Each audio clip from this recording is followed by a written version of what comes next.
لو أنزلنا هذا القرآن على جبل لرأيته خاشعا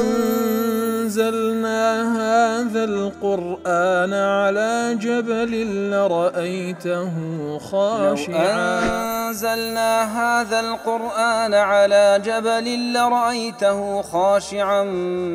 متصدعا من خشية الله. وتلك الأمثال نضربها للناس لعلهم يتفكرون.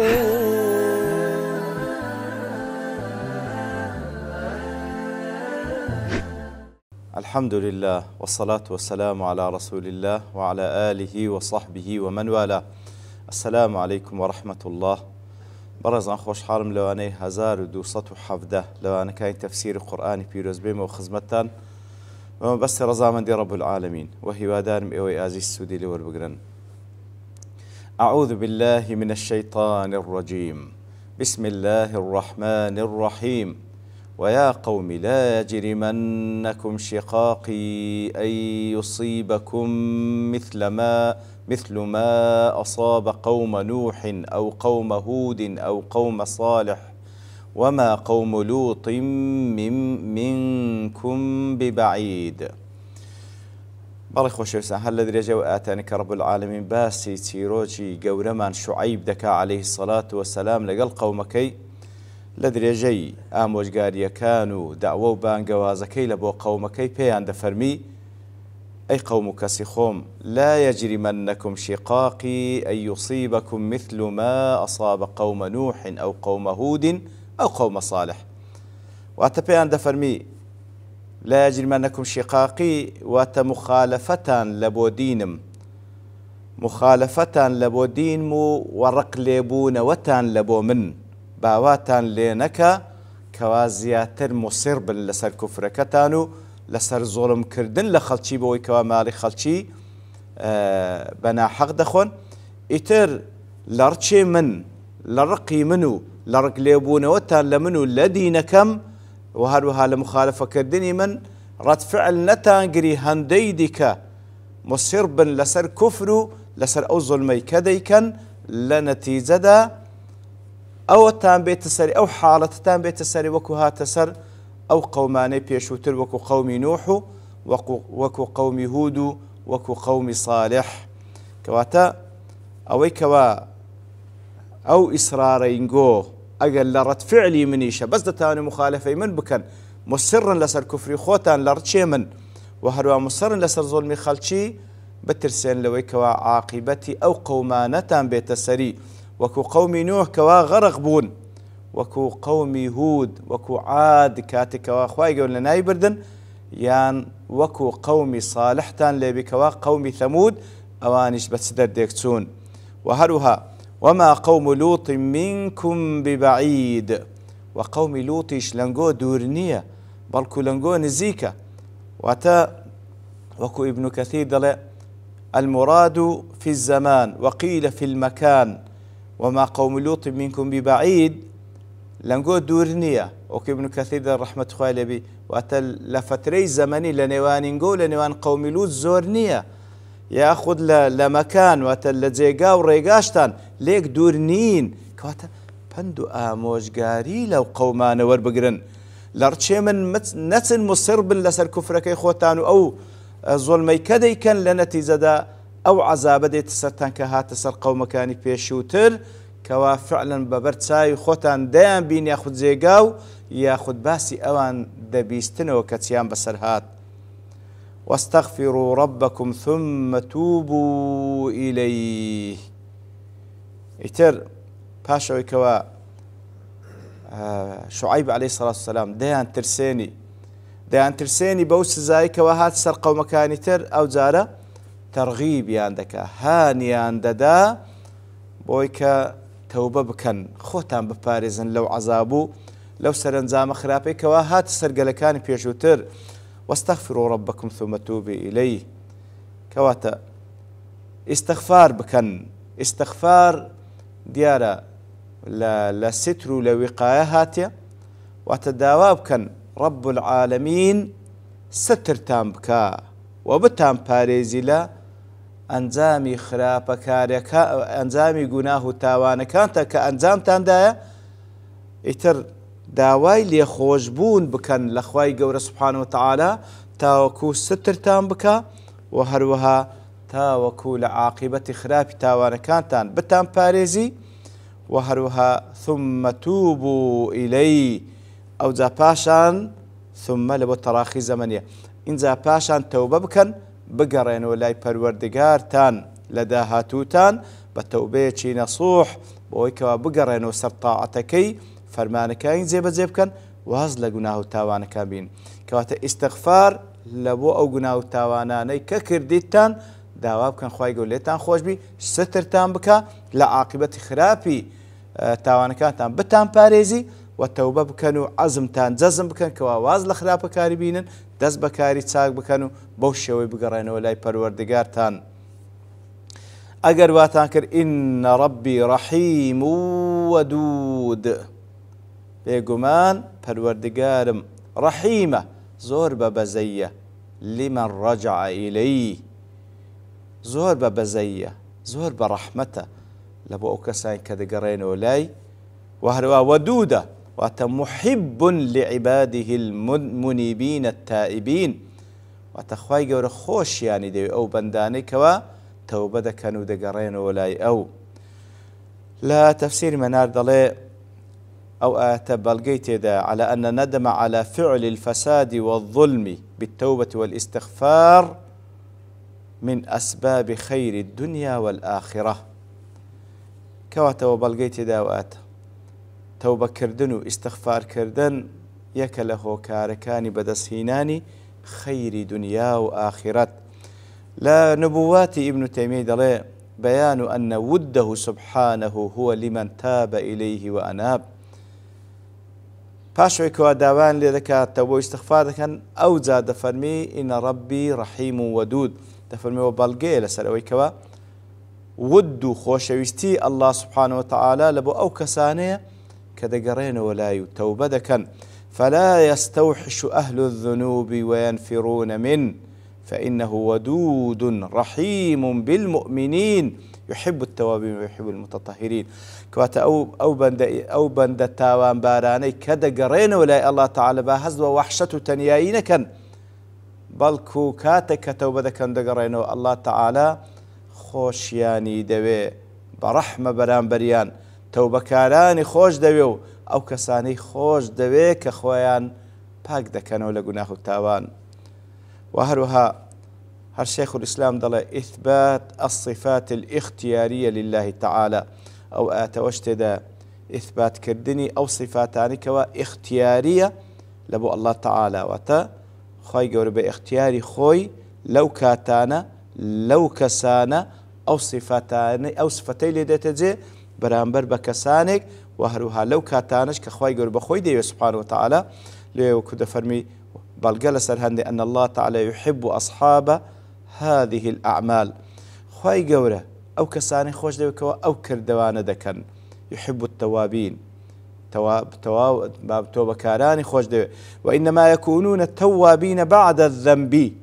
طبعا كجناح دكن أو ذات توبة دكن ففي هذه الحالة يحبهم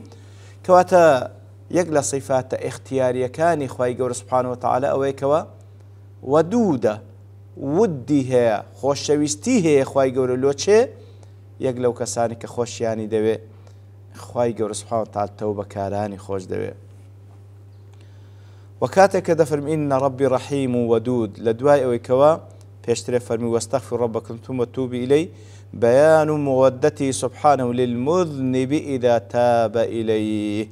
کەواتە مەودەت و خۆشەویستی خوای گەورە لۆچەیە لە بۆ ئەو گوناه بارانەیە كتوبة كانوا دقرينوا ابن القيم للتبيان في أقسام القرآن دلتن ما ألطف القرآن ما ألطف اقتران اسم الودود بالرحيم وبالغفور تن لطيفة تن جوانا تن وردكاري تدا كاتك وأودنا وبيروزي الله تعالى بيكو باسكرا الرحيم الودود فإن الرجل قد يغفر لمن أساء إليه ولا يحبه لنيو بشر جاری وایە کەسێکەوە خراپەی بەرامبەری دەکرێ ئیتر ئەو کەسە کە داوای لێبوردنیش دەکا ئەو کەسە لێی خۆش دەبی بەڵام خۆشی ناوێ بەس لێی خۆش دەبی بەس سزای نادا وكذلك قد يرحم من لا يحب وهروها إنسان هي كسيك رحمي با كسيك كذكا كخوشي شنابه بلام والرب تعالى يغفر لعبده إذا تاب إليه بلام الله تعالى كاتك أو بندي جناح بارة توبدك خوي يقول لي خوش دبي ويرحمه ويحبه مع ذلك كواتلي خوش دبي ورحمي شي بيدك وخوشي شي دبي فإنه يحب التوابين إذا تاب إليه عبد أحبه ولو كان منه ما كان يتر أو بندي هرتي كردبي كتوبي كرد توبي شي نصوح وازي الأخراب كاري هنا زور بشيمان بو برياري دا كردوي ساق بكا الله تعالى لي خوش دبي رحمي شي بيدك وخوشي شي دبي بلا إنزال دواتر دفرمي لولامي أوان داتسيانغو قالوا يا شعيب ما نفقه كثيرا مما تقول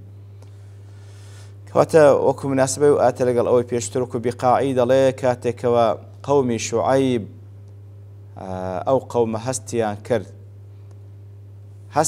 كوا شعيب بردوام لا بانقوازي كردن لبو أوانو آموشقاري كردنيان أوانيش هیچ ردێک و هیچ جوابێکی منطقیان پێ نەبوو لە بۆ قسەکانی ئەو کەوا هەمووی حەقە لەو حاڵەتە دەستیان بە نیشاندان و بە دیارخستنی طەبیعەتە بەهیمی و ئاژەڵیەکەی خۆیان بوون بۆی کەوە اعتراف دەکەن پیشان دەدەن فەخر و شانازیش بەوە دەکەن ئێمە لە قسەی تو هەر تێناگەین